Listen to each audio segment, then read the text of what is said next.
ते हुण तुसांखे अर्ज़ है उस्ताद सलीम रफीकी दी इक नज़म माड़ी ब्रीद। वो आखने पतंगे लंबे कियां लंब दिए नी कंबे कियां बुलबुल रोए केड़े दर्दे लोचने नी संभै कियां मीए रमज़ान समझ ना आईयां ना मैं दुनिया सोचां लाइयां माड़ा दिल पखलू परचान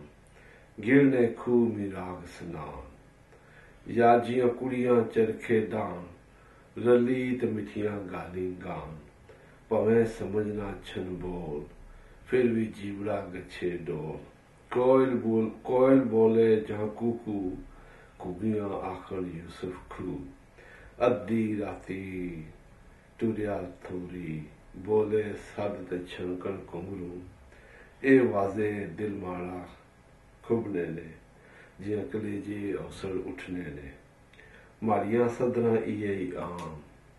एक तरह वह जोग च नाम अंदर कूलियां दाने भरियां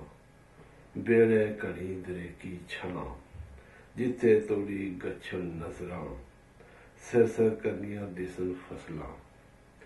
मैं कनकां ने पोसे लाए सारी उम्र खिलाड़े गाए दाने किन्हीं लोग पढ़ाए मैं जिमी थी कुछ ना खटिया सारा चुगा गाली सटिया फिर भी मेष दिला की फबियां पूरे मारे कसियां पबियां खलते बाजरे निसरियां कनकां सदै मने की चंगियां लगियां पड़ाठ ए टिम्मा ते सकरोड़ मारियां बांह विच इन्हां नहीं जोर बुढ़ी हुई बाड़ी यार हार संगारी रही याती सारी माड़ी खोड़े दुनिया बदली ओसी मारी उवे हाल पंजाली मैं बड़िया नी रीत न छोड़ी ते इस मिट्टी तू आस न तरोड़ी। उस्ताद सलीम रफीकी साहब शेर।